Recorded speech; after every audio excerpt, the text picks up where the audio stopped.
How's everyone doing today? Welcome back to On the Ball, and it is that time of the week again. It is time for Premier League predictions.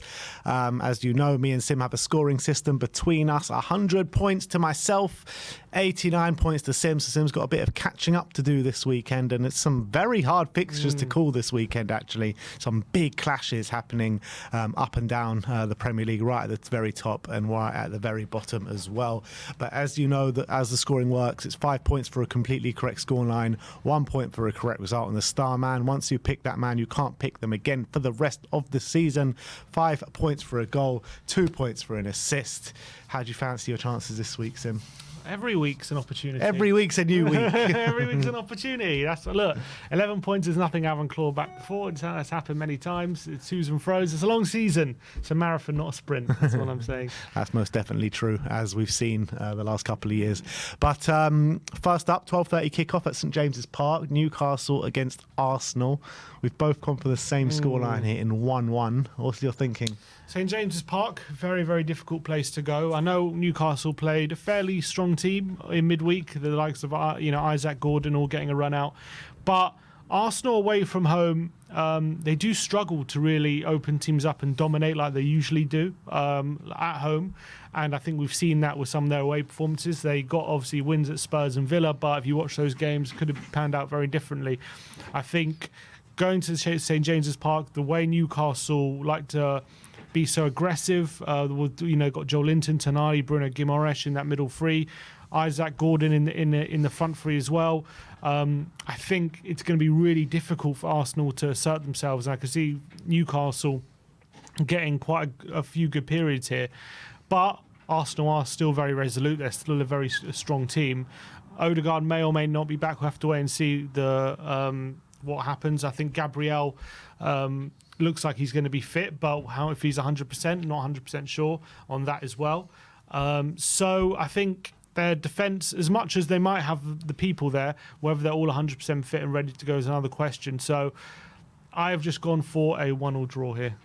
It's interesting because you can draw a few similarities between these two clubs with the way they've started their seasons. Not in terms of how many points or where they are in the table, but I feel both teams have been getting away with it this season in terms of results over performances. I don't think either side have been performing that well this season. Newcastle, though, I think, you could probably say it more to Newcastle than you can with Arsenal, but 5 games out of win now for Newcastle. Yeah, exactly. So I'm maybe thinking about more the earlier stage of the season with Newcastle where they were getting the results and not the performances. But, Newcastle, particularly at home, can pull out a performance against anyone. They drew against Man City earlier on in the season where it was probably one of their better performances of the season. Arsenal, they have been struggling of late. That win against Shakhtar in the Champions League was shocking performance and nearly fell asleep watching that one. Lost 2-0 to Bournemouth. They drew 2-2 with Man City, drew 0-0 with Atalanta. I mean, they're just not putting in their best displays, particularly away from home. So I feel like this ain't going to be the greatest game of football, and I couldn't really pick a winner out of the two, so I had to go with 1-1. So gone for the same scoreline there. Next up, Bournemouth against Man City. Again, we've gone for the same scoreline here in 2-1 to Manchester City. And I feel that this is going to be a really interesting battle. Erling Haaland obviously nicely rested in midweek, not getting a minute in the Carabao Cup. Bournemouth, they can play really good football against any sort of opposition. We saw them beat Arsenal a couple of weeks ago at the Vitality. At home, they're a really tough nut to crack. However, I just feel like Man City just got that quality. They have a knack since that Arsenal game. In the 2-2, I think they've just had a knack of not really playing that well but getting over the line, and I feel like it's going to be a bit similar this weekend. Yeah, Man City obviously going through a bit of an injury crisis at the moment. Like Grealish, Doku, Savio went out in midweek. De Bruyne is still not fit. Gvardiol went down. Have to see what happens with him. So they do have a lot of injuries, but because of their squad, I'm looking at what potentially might be the lineup. It could be Bernardo on the right, Nunez on the left, Haaland up front, Foden with Kovacic and Gundogan. So still a really strong team and some really, really good players still. I can see it not being a scintillating performance. I do think Bournemouth will get a goal. Bournemouth, off the back of beating Arsenal at home, will have their tails up at the Vitality Stadium, and I can see them playing with a lot of confidence. But I just feel like Man City will get over the line by hook or by crook. I'm not to say that if they win this game, I think they're going to win all the games of similar quality. I feel in this game, Bournemouth are going to put a lot of effort in. They're a very high pressing side, and once they start to tire, if they're not more than a goal up, I think City might punish them. So I've gone for a 2-1 win to City. One at the bottom of the table, or close to the bottom, is Ipswich against Leicester. Battle of the promoted side. Sib's gone for 2-1 to Ipswich here.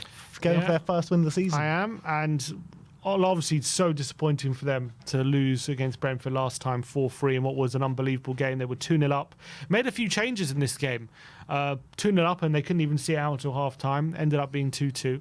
And they'll be so disappointed how they let that game slip. Buemo in the last minute. Leicester, obviously, they also lost at home to Forest 3-1 in what was a disappointing display from them. Poor mistakes, both sides suffering from poor mistakes, I would say, in their last game, contributing to defeats. I think Ipswich, I like the way they play, and I think they're due a win at some point. And I think Leicester coming to Portman Road, I think it's going to be a good atmosphere. They know it's a big opportunity to get 3 points in this one. I think Liam Delap will come back in. He's scoring goals consistently at the moment. And I think they had an inkling of improvement, albeit they did end up losing 4-3 to Brentford, but they were 2-0 up and they were playing well. And I think if they shouldn't be too disheartened by that, because it shows they can score goals at this level, albeit they did end up losing. And I think they'll take heart from it. So I'm going to go for a 2-1 win to Ipswich here. Who do you reckon will get the goals? Who do I reckon will get the goals? Delap, probably. Happy days. I'm going for 2-2. Yeah, I think this is going to be a bit of a battle here. Leicester, they've surprised a few people this season with Buonanotte, Jamie Vardy at the age, what is he, 38, 39 years of age, scoring goals. So, I mean, they have surprised people this season. Ipswich, again, I think like they should, with the football that they've played so far, they should have more points over the line, in my opinion. So I can see both teams really going at it, both teams fancying their chances. But I think it will end on as even at 2-2. Liverpool-Brighton, a repeat of the Carabao Cup fixture last night, which finished 3-2 to Liverpool. Sim's gone for 3-1 to Liverpool this time. I've gone for 2-1. I see this being quite a close game. I think Brighton will take the game to Liverpool. Liverpool will take the game. It's going to be a very open game of football, in my opinion. But I think quality, the Liverpool quality, particularly at home at Anfield, will shine through. But I don't think they'll have it their own way the whole game. I think Brighton, Hertzler's a very clever manager, and he'll find some gaps in that Liverpool team, and I think they can hurt them, but I think Liverpool just get over it. Who's going to score for Liverpool? Not Mo Salah. Not Mo Salah, I'm sure about that. I've gone for 3-1. They did, obviously, it was a very impressive win for Liverpool in midweek away at Brighton. They changed their whole back line, they changed a lot of their team, albeit Brighton also made a lot of changes, but to get over the line and win at the Amex is never easy. Gakpo was in scintillating form, and they did win. Albeit this is going to be a very different game. And obviously Brighton are going to put in a lot of their players who they rested, but so did Liverpool. They rested the likes of Van Dijk, the Max de Salah in this game, so they're going to be fresher going into it. We know how open Brighton can be at times, and I just feel like Liverpool will exploit that. But yeah, I think you're right. Liverpool won't have it all their own way. I think they're still not the perfect team yet, and I think we saw they had a few struggles against Arsenal last week, but Arsenal can do that to anyone. But I just think at the end of the day, Brighton, they'll have their moments, but I think Liverpool should be able to exploit them, and they'll have too much for them. So 3-1.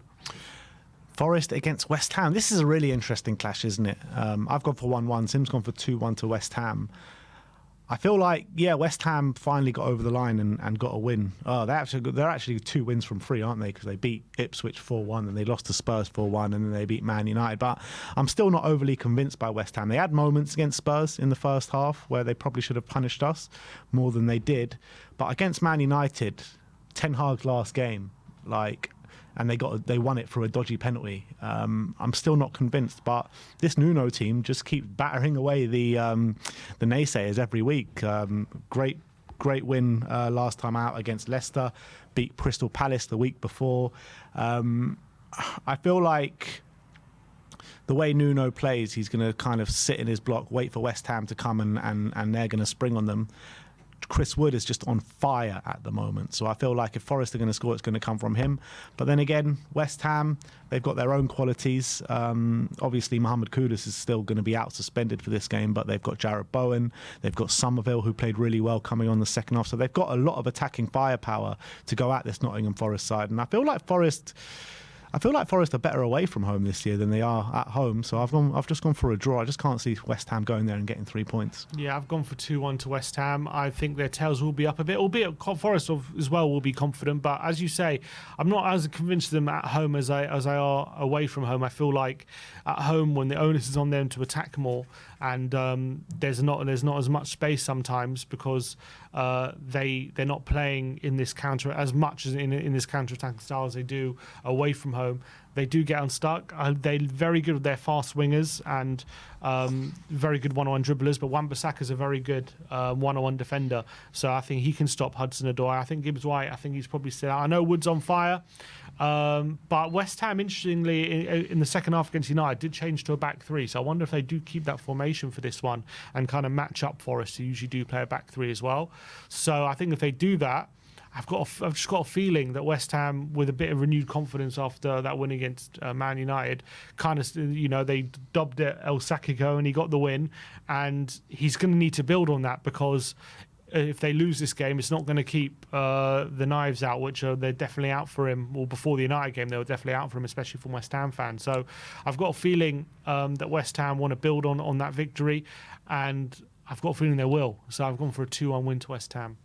Southampton against Everton. Sim's gone for 2-0. Clean sheet. 2-0, clean sheet. And Southampton, obviously, we know how they like to keep possession. We know how they like to play their football, but that's kind of perfect for this Everton team. They're going to press high against them. I can feel that. I think Deitch picks his moments to press high, and I feel like this will be one of the games they do it. And you've just seen how much struggle Southampton have had at playing out the back against teams like against Brentford. They were just giving the ball away way too often in dangerous areas. And Sean Dyche's Everton are actually quite good at pressing high when they want to, and I think they're going to do that in this game. I think as well, when they need to be physically strong and defensively solid against a Southampton team, they'll do it. And I can see them being convincing here. So I'm going for a 2-0 win to Everton. Yeah, I've gone for 2-1. I can definitely see Southampton scoring. With the way they play their football, they're a good attacking side. They do score. They do score most games. I think they failed to score against Man City. They failed to score against Man United. But they've scored in most other games of recent weeks. A goal at the Emirates, where probably could have had another one as well. So yeah, Everton are a very good defensive side, one of the best in the league in that aspect. Pickford's on form. Everton are on form themselves. I think unbeaten in 5 games after the shocking start to the season.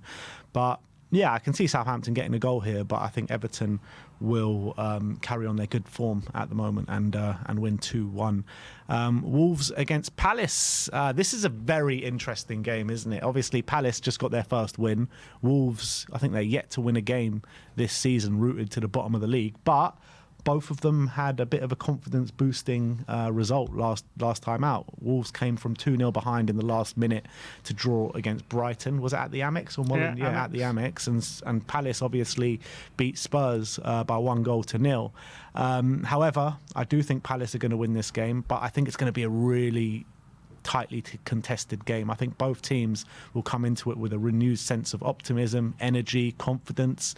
But I'm just looking at the way the two teams at the moment. I think Palace just have that bit of quality in their side. And I think they'll just about get over the line, which is much to the dismay of this Gary O'Neill and Wolves. Yeah, I've gone for 1-0. Both teams do like to play like a back three system with wing backs. Both teams like to play in a similar way. There's suggestions Eze and Wharton could be missing in this one because they did both go off injured in midweek. So I guess that could play a big part into what happens in this game.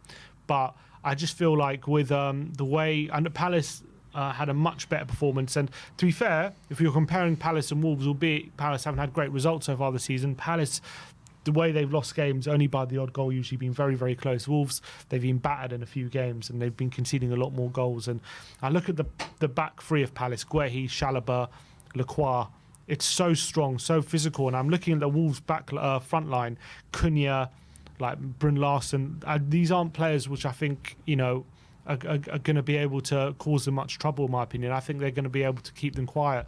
And then going the other way, it depends if Eze is fit or not, but you've got Mateta, you've got Nketiah, and as much as Wolves have some good defenders, I just back them to cause them a lot more trouble than Wolves caused Palace. And Palace obviously have their tails up. Got the win in midweek away at Villa as well, albeit in a much changed Villa, but still, away at Villa Park is never easy. And they got the win against Spurs, so they've really got their tails up with wins. As much as Wolves got a point, it's still, they were 2-0 down, still going to stoppage time. So it's not like the manner of the performance has massively improved, and they did get away with it with the draw, but there's still big question marks there. So I'm going. You think for a there's much in win. it? There's much in it between those two sets of strikers. I don't even think there's much in it. I think I might even favour the Wolves ones. Well, it depends if Eze's fit, but what, Mateta? No, I was talking about the four that you mentioned: Mateta and Nketiah against Brun Larsen and Acuna. Well, I'm not saying quality-wise. I think more profile. Like, I'm looking at what kind of defenders Palace have. Right, I think that the Palace strikers are much more suited to causing the Wolves defenders trouble than the other way around. I think Cunha's a great player, but you get him up against 3 defenders, is he going to cause them much trouble? I don't know. Like, it'll be interesting because if you go physical strikers, if they play a 2 up top though, 2 against 3 defenders, it could be an interesting battle because Brun Larsen is quite physical. Yeah, he is, but not as physical as Mateta. Yeah, that's true. Tottenham against Villa. Sim's gone for 3-1 to Spurs. I've gone for 2-1 to Spurs. This is actually, if you're looking at the form books, a very good home side against a very good away side. I think Villa are yet to lose a game away from home. They've won all their games apart from a draw. Spurs have won all their home games apart from 1 loss against Arsenal. So it's going to be a really big battle. Villa rested a lot of their players in midweek in the Carabao Cup. Spurs rested a few players, but Spurs going into this with injury problems with Mickey van de Ven likely to be out. Question mark against Cuti Romero. Sonny should be back, so that's a big plus for Spurs. But as a Spurs fan, watching Spurs all season quite closely, and particularly at home, I'm very confident against any team that comes to Tottenham Hotspur Stadium at the moment. We beat Man City, albeit not the strongest Man City side, but it was a very good Man City side. So I think we can beat this Villa team, and I'm going to go for 2-1. I think it'll be tight. I think there'll be chances at both ends. But I look back at the 2 games against Villa last season, and I think we played better than them over the course of both games. We were just very unlucky in the home game. But Villa have beaten us twice in a row now at the Tottenham Hotspur Stadium, so it's time for a win. Yeah, definitely. And I went for 3-1. I think, first of all, Son, I think, could make a big, big difference in this game. The way Villa play, yes, they're unbeaten away from home, but I've looked at some of their games, and especially Fulham, the last time away game. They were very, lucky potentially to have got a win there. They conceded a lot of chances. Pereira missed a penalty, and they went on. They're up there and then end up winning. They played Ipswich away where they drew 2-2 and could have easily lost that game. And I watched that game, and they were very open, Aston Villa, and in fact quite passive, not just open, but allowing Ipswich the ascendancy, and Ipswich took it and probably should have won. And if they play like that against us, I feel like we could overwhelm them a bit. I think with the high line they play, if Son is back in the team with Brennan Johnson there, we could really get in behind them. Yes, they've got great players. Watkins up front, Duran is can't stop scoring at the moment. Scored again in midweek. One player I'm actually quite worried about is Onana, who's such a strong central midfielder, covers so much ground, and we need to be making sure he's not having too much of an influence on the game, because if we allow him to dominate, then all of a sudden we can see Villa getting in behind us, because we know how open Spurs can be. But I've seen Villa away from home, and as much as they're unbeaten and playing well, don't get me wrong, it's never easy to get the results they've got away from home. I still feel like they play the way they have been. I think they get unstuck here at Spurs. If they give us too much of the ascendancy like they've been giving some teams, they do concede a lot of chances. We talk about defensively, they've conceded 1 more goal than Spurs this season. So, we talk about teams being open. I think Villa don't get enough, not criticism, but no one notices how open they can be at times. So I think Spurs will get the advantage here. I'm going for 3-1. Manchester United, Chelsea at Old Trafford. Both of us gone for the Desmond here, 2-2. It's going to be an interesting game because Man United, first league game post Ten Hag. Obviously, they battered Leicester, but it was more or less a Leicester B team that they battered last night. Unbelievable goal from Casemiro, and he scored 2 on the day. I feel like there will be a renewed sense of like belief and optimism around Manchester United now that Ten Hag's gone. Chelsea, on the other hand, obviously they're playing very well this season. Jadon Sancho won't be able to play against his parent club, but they're no short of talent in those areas with Pedro Neto willing to step in. You've got Mykhailo Mudryk, obviously not that great, but he can step in as well. But I imagine it will be Neto and Madueke on both flanks, with Nicholas Jackson up top, with Cole Palmer in behind. So no shortage of talent for Chelsea. I think this is going to be a very open game of football, a bit like a bit of a basketball game. Both teams just going at it. Man United under Ruud van Nistelrooy as well will be very focused on their attacking play, and I think you're going to see a bit of a bounce in players like Marcus Rashford. It's now post Ten Hag, and I think I couldn't really split both teams. I think both teams will probably fancy it, but 2-2. Yeah, I think I've gone for a bit of obviously the new manager won't be in charge in this one, but I think the cloud of Ten Hag being lifted will just give the new place a sense of a bit of a bounce here. So I think there'll be a lot more energy. Chelsea are a very open team, despite the fact they do play well, and they did make 11 changes, I think, in midweek in that 2-0 defeat to Newcastle. So it will be an energised Chelsea team as well. So I can see both teams giving as good as they got. A big, nice open game, a lot of good football being played.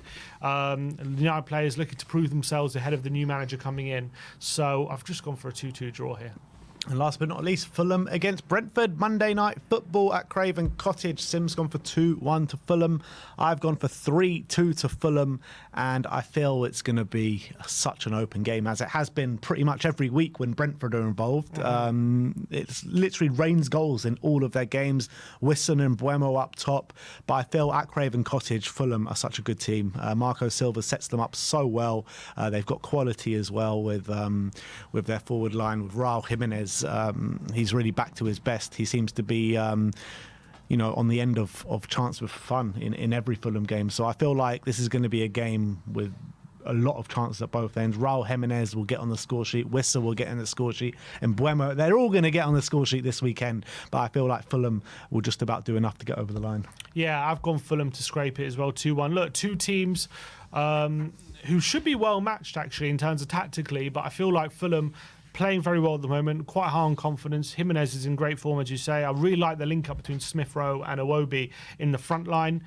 So I think those two can make a big difference here. Brentford, they're always good for a goal, and with the likes of Buemo and Wissa back in the side, we saw they did to Ipswich last week. So they're going to be a big threat to Fulham here at Craven Cottage. But the form Fulham are in, the confidence they'll have at home. We know Brentford like to leave it open, actually, so in the last few games. So I'm going to go for 2-1 to Fulham. All right, and now we go to the star men. And if you hadn't guessed by the shithousery before, Sim's gone for Mo Salah. I've gone for Liam Delap. Obviously, Mo Salah, I think he's got a goal contribution every game this season, has he? Or more Mo or less Salah every game. in every game? Is it every game?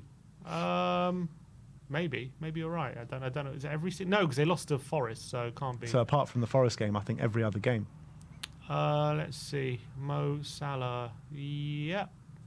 And the Palace game. Right. So out of 8 games, is it 8 games or 9 games? Out of 9 games, only 2 games he hasn't had a goal contribution, which is unbelievable for Mo Salah. I think, against Brighton, who are very open, more than likely he will get a goal contribution. I've gone for Liam Delap, who are against a Leicester side who, Ipswich have got to get a win on the board, and Delap's been not in the team last couple of weeks, so he's going to be chomping at the bit to get in there and get on the score sheet. So I think there could be a couple goals in there for Delap this weekend. I think a couple for Salah. You reckon, yeah? Why not? Who do you reckon will be number? It'll be Nunez, won't it? Yeah. Nunez, because Jota's still injured, is he? Mm-hmm. Well, Gakpo got 2 midweek, but then Diaz also got the other one, so it's going to be interesting who comes in. Yeah. But let us know in the comment section below, who do you think is going to come out on top this week in Predict the Prem? 11 points is the gap. Let's see what it is. We'll bring it back to you on the review on Tuesday. So thank you everyone for joining us today, and we'll see you next time.